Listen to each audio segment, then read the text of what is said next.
How many ways can you describe this picture? You could say lightning hit the tree. Hit followed by the object, the tree. We call verbs like this transitive. Or we could say lightning occurred. There's no object here. This is a type of intransitive verb. Or verbs that could be either transitive or intransitive, like lightning struck the tree, could also be lightning struck. And verbs tend to follow these patterns, except that many English verbs break normal rules.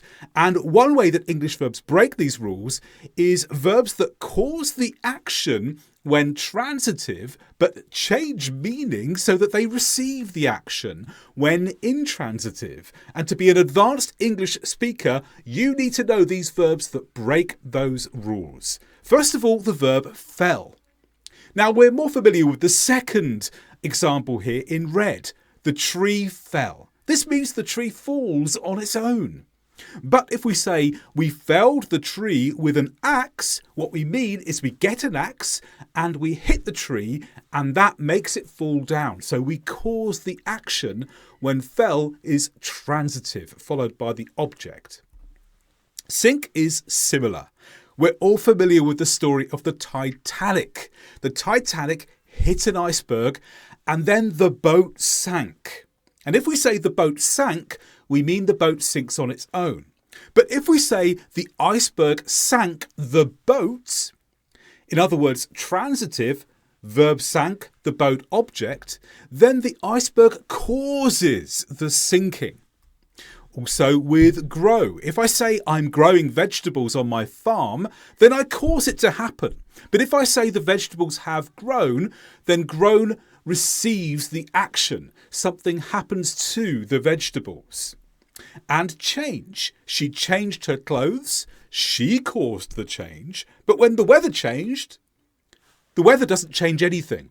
Here in the intransitive version, change just describes what's happened to the weather. Nothing causes it. But if you say she changed her clothes, transitive, her clothes being the object, then she causes the change. And with empty. They emptied the bins, someone makes it happen. But the dam broke and the reservoir emptied. The reservoir empties on its own. And there are other verbs that have a complete meaning change when they change from transitive to intransitive, such as lie. If I say, please lie the book on the table, I mean put the book down flat. But if I say he lied to the police, then that means I told something untrue. Now, he lied to the police is intransitive. To the police is not the object because it begins with a preposition to. How do I know it's intransitive? Well, I could have deleted to the police and it still made sense. He lied. It's still a complete sentence. It's intransitive, no object. Or run. If I say she runs a shop, then she owns the shop. But if I say she runs to work, what I mean is she moves quickly with her legs, like in the picture on the right. And with broke, I broke the rules. That means I didn't keep to the rules. But if I say the wall broke in the wind, then something happened to the wall on its own and it fell on its own. Again, in the wind is not an object. In the wind is a preposition phrase. How do we know it's intransitive? Well, I could have deleted in the wind and it still made sense. The wall broke. That's it. Drive. The clever advert is driving sales. That means causing it to go forward. Who's driving means who's in control of the vehicle. Pass. Pass the ball. People often say that when they're playing football. And this means give the ball to me or to someone else. But if you say much time has passed, intransitive, that means move. There's been a movement of time. Much time has moved, literally. How much time has passed? See works in this way as well. I can see the hill. That means what I see. What do you see? I see the hill. But I see perfectly means how I see. How can you see? I can see perfectly. Again, I see perfectly is intransitive because perfectly is not an object. Here it's an adverb describing the whole phrase. Set. Set the table, please. That means prepare the table. But the sun is setting. That means the sun is going down. And reach. We've reached our destination. This means we get to something or we get somewhere. There's been a completion. It's happened. It's to do with being in another place or achieving something. But if I say I'm reaching, but I can't get it, what I mean is I'm stretching for it. I'm doing something to try to get it. And light. Let's light a candle. Here, light means make something catch fire. Usually you use a match and you strike it, you move it to the candle and that lights the candle. But the bonfire lit easily. Well, the bonfire doesn't do any lighting. No, here lit means that it becomes on fire. The bonfire lit easily, the bonfire became on fire. Play. Why don't we play a game? Now, if we say play followed by the object, transitive, what we mean is we do the activity in the object. We do the game. We play the game. But if we just say the children played in the park, remember in the park is a preposition phrase, it's not the object. We could delete it and just say the children played. Then we just mean games in general. We don't have a specific game in mind. Now this video contains 75 rules, but take my Perfect English Grammar course to get thousands of rules. It's a course written by me with 40 hours of video, hundreds of lessons, and an incredible price. There's a link in the description below this video if you want to know more. Now for verbs with two objects. Many verbs only have one object, such as he ate his dinner. Some verbs have one or two objects, such as I taught a lesson or I taught her a lesson. So I taught her a lesson. I taught the lesson to her. The lesson was for her. So that's the second object here, her and a lesson. But there are only a few verbs that break the rules in this way because they usually have two objects. For example, give me some help. Here you really need to have the two objects because give me doesn't say enough and give some help doesn't say enough because we need to know who it's for. We need the two objects with give, and this makes it quite unusual. Another verb like that is lend. Lend me some money. If you say lend some money, you don't know who it's for. If you say lend me, you don't know what's being lent. So you need the two objects. Also, to tell. He told her the details. Normally told needs those two objects. You can have situations with only one object if it's the type of information. For example, he told a story, but otherwise you need the two. She promised to tell him everything. They offered the charity £1,000. Promised and offered usually have two objects. Offered could potentially have one, but usually it's two. And I wrote the manager a letter of thanks. Here we need two objects. Similar to told though, if you specify the text type, then you could potentially just have one. You could say, I wrote a letter. But unless you're just specifying the text type, you need the two. Now on to verbs that look like modals. Modal verbs are usually words like these: can, could, will, would, may, might, shall, should, must, have to, ought to, need to. These are words that we are familiar with as modal verbs. And verbs are not modal verbs, except in a few cases where words break the rules. And the first one is dare. The first example is the usual use of dare as a verb. He dared his friends to jump in the sea. So here it's setting a challenge for someone. And that's a typical verb usage. But in the second example, it's more like a modal verb. I dare say that jumping in the sea is a silly thing to do. And here I dare say is similar to I could say. It's possible to say. Dare has that sense of being a bit more speculative, though. Also, had better. This combination forms a modal verb type. We had better, or shortened to we'd better, jump in the sea. The boat is sinking. Here, jump is the main verb, and we had better acts like a modal verb, modifying jump. And in casual, informal English, sometimes we drop the had altogether and just say better. You better jump before the boat sinks. Don't do this in writing, but it's very common in conversational English just to use a better as this modal verb without the had, although what we really mean is had better. And now verbs that change when they become copular. So what do I mean by copular, first of all?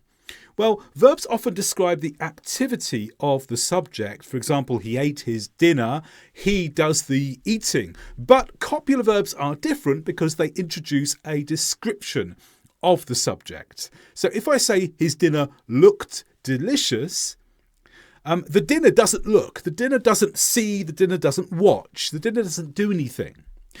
In this case, looked acts as a copular verb because it links delicious back to the dinner.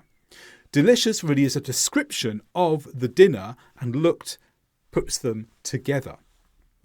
But some verbs change meaning when they become copular, such as look itself.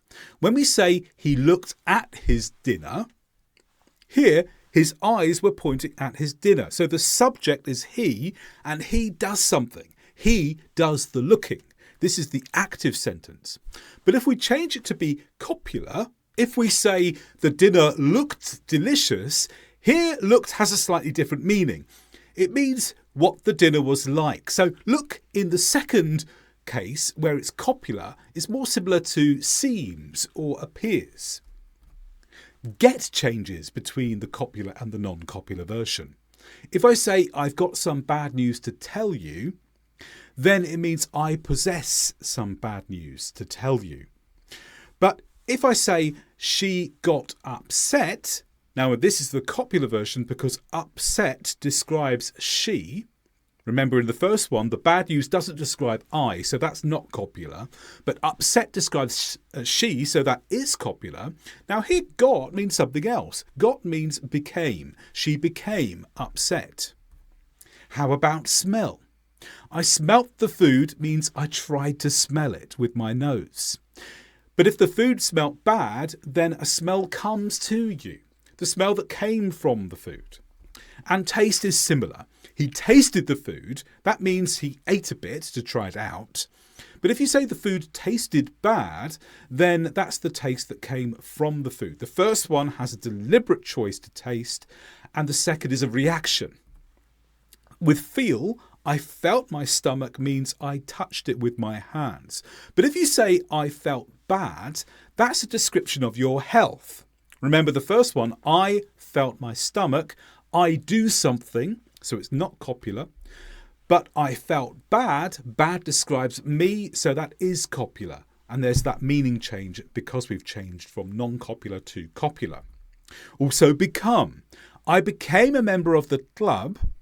Now this means I joined the club or I changed my status to be a part of the club.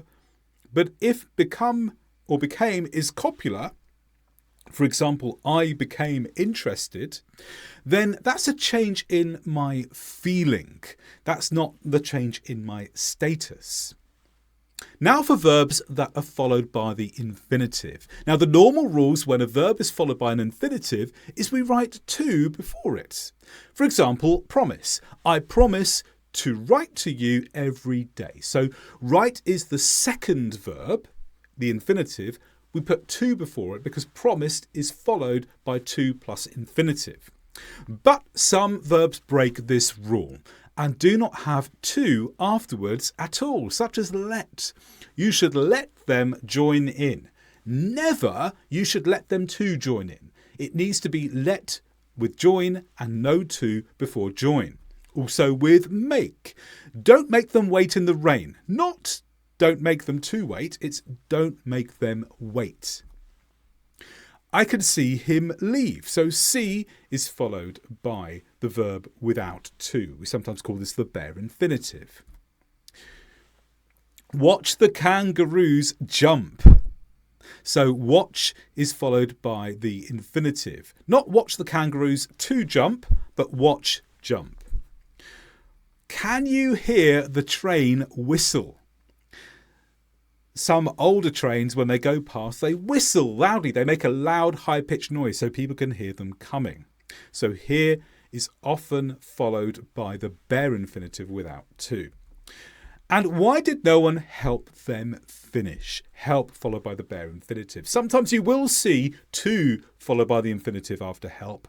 There's a possibility of both types here, but usually it's help without the infinitive. I felt a spider climb my leg. I hope this never happens. But felt is followed by the bare infinitive. I wouldn't say I felt a spider to climb my leg. What about verbs followed by the gerund, though? When a verb is followed by a gerund, we don't write to before it. The gerund is the ing form, such as here. I hate tidying my room, some children say.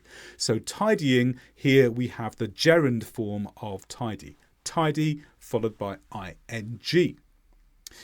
Except a few verbs break this rule too, and they have to before the gerund, such as look forward. I look forward to seeing your tidy room. Not I look forward seeing, I look forward to seeing. To followed by the gerund. Another verb that breaks this rule or phrasal verb is get around. Get around to. I'll get around to tidying my room soon. Tidying is the gerund form. Also, be accustomed to.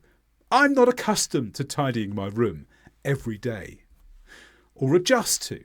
I can't adjust to following these new rules. Poor girl. But now she starts to try and make amends with confess. I confess to making a mess in my room. She's starting to feel sorry now. And I admit to ignoring your request to clean my room. So confess and admit, two more verbs that break this rule with the gerund. You have to followed by the gerund. And I'm devoted to becoming a tidier person. Things are going in the right direction now for this girl. And she shows some appreciation of her mother. I know you are dedicated to making me a tidier person. So dedicated also is followed by to, followed by the gerund form. Another verb that breaks that rule of no to before gerund. I am committed to being the best daughter ever. Some of you really want to hear these words, but committed is followed by to and the gerund. But then it all goes wrong again with opposed to. I am opposed to following your rules. Oh no. And I object to cleaning my room every day. So opposed to and object, both are followed by to and the gerund. Why? Because I am used to living in a mess. So be used to is also followed by the gerund form. And get used to as well. I can't get used to having new rules. So all of these verbs that you've seen here can be followed by to and the gerund. And to make things even worse, there are verbs that change meaning when followed by the gerund or the infinitive. Because the general rule is that verbs are either followed by a gerund or by an infinitive. They don't switch between the two. But some verbs break this rule because they have different meanings depending upon whether they are followed by the gerund or the infinitive, such as the verb stop. I stopped to check my brakes. I stopped checking my brakes. If I say I stopped to check my brakes, that means I stop first, then I check. But if I say I stopped checking my brakes, that means I didn't check any more. Also with remember. I remember to stop at the red light. That means I remember first. I remember I must stop at the red light. So that happens first and then the stop is after. But if I say I remember stopping at a red light, gerund form, the order switches. You stopped at a red light in the past, some time has gone by, and now you remember again. So the remember comes after the stop when it's the gerund form, but with to plus infinitive, the remembering comes first and then the stop. Forget is very similar to remember. I forgot to stop at the red light means I didn't stop in that moment, the opposite of remember. But if I forgot stopping at a red light, it means I knew about this before. I knew about stopping at a red light before, but I don't anymore. It's gone from my mind. I forgot. How about try? If you say, I tried to fix my bike, but I couldn't, try followed by the to plus infinitive, this version of try means I made an effort. But if I use the gerund after try, why don't you try riding my bike instead? Then that means, why don't you make an experiment? Try riding my bike, and if you like it, then perhaps you can keep it. But the second one, try riding, is more of an experiment, but try to fix means make an effort to do it. With regret, I regret to tell you means that you feel sorry for someone else. So if you say, I regret to tell you that your bike is broken, then you're giving someone information and you feel sorry for them as you give it. But if you say, I regret buying this bike, then you feel sorry about what I did myself. The sorrow is towards yourself. I regret buying this bike. It's all about me in the gerund case. What about mean? If you say, I meant to say, don't ride the bike, then I meant to say means I'm clarifying my message. I meant this. This was the message I wanted you to receive. But if I say it will mean buying a new bike afterwards, then this is the consequence. Mean buying is the consequence of what came before. Something happens and that means doing something else. But I mean to, followed by the infinitive, means you're clarifying or this is your intention. Your intention was what comes afterwards. I mean to play means my intention is to play. I mean to say, my intention is to say. I'm clarifying my message. Go on also changes between the gerund and the infinitive. I went on riding the bike anyway. This person doesn't seem to have any care for the fact that his bike is broken. I went on riding the bike anyway. He continues the activity. He continues riding. But if we say, I went on to crash into a wall, then you crash into the wall later. I went on to, something happens after the current activity. Now, some verbs are always passive, and this breaks rules because active verbs can usually be active or passive. For example, the verb write. We wrote a letter, that's active. We did the writing. Or a letter was written, or a letter was written by us. Something happens to the letter. We wrote a letter active, a letter was written passive. But there are a few verbs that only take the passive form, such as born. 3 babies were born yesterday. We never say, I born.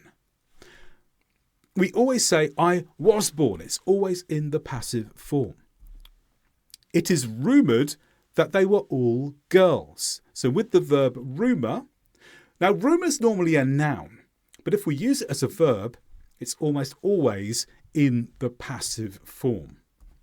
And the hospital is reputed to be the best in the country. Reputed comes from reputation. So people believe this about the hospital. The hospital is reputed. But we never say, I repute something else, or it would be very, very unusual to do that. So born, rumoured, reputed, almost always in the passive. Some state verbs can become active under certain conditions. Verbs are usually one or the other, usually state or active. So I am happy. Am, it comes from to be. It's a state verb because it describes something that doesn't really change. It describes your situation now. But I play football is active because it can become the ing form. I am playing football. It can describe an activity in progress, whereas to be wouldn't usually take the ing form. It would normally stay in its simple form, am, are, is. But some state verbs can become active under certain conditions, such as smell. I can smell fish and chips. That's the state version because I'm not doing an activity here. The smell just reaches me. But I am smelling the fish and chips. This is where I do something. I am actively smelling. The same with taste. Taste is normally a state verb because taste reaches you. If I say I can taste the salt in my fish and chips, that means I'm eating and I detect salt whilst I'm eating. I'm not deliberately trying to taste the salt. It just comes to me while I'm eating. But if I say I am tasting the salt, then I'm actively trying to taste the salt. Also with sound. The music sounds nice means it's pleasing to my ears. That's the state form. But if I say the manager is sounding out a few ideas she has, then sound has a completely different meaning and now it can become active. The manager, in this case, is testing out her ideas on others, sounding out. Look also changes from state to active in certain conditions. The view from my window looks nice. That means it's pleasing to my eyes. But I am looking at the view. This has a different meaning. It means I'm making an effort to look. Have is typically a state verb. I have a new phone means I possess a new phone. It belongs to me. But I am having a great time with you. Here, having is in the active form. Then that means experiencing. And be can also change from state to active with a meaning change. You are nice means you are always nice. But if you say you are being nice, the continuous form of be, then it means you're nice at this moment. This relates to your behaviour now.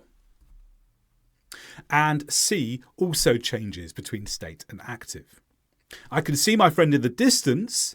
This means the image reaches my eyes. I wasn't putting any effort in. But if I say I am seeing my friend later, this has nothing to do with my eyes. This means I am meeting my friend later.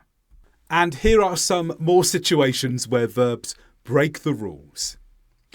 Go can become either been or gone in the present perfect. Gone means you are in a place now, but been means you went there and came back. Compare the two. I have gone to Los Angeles. That means I travelled there and I'm still there now. But if I say I have been to Los Angeles, that means I travelled there and now I have returned from there. So this is the meaning that you would have if you were using gone or been with the present perfect.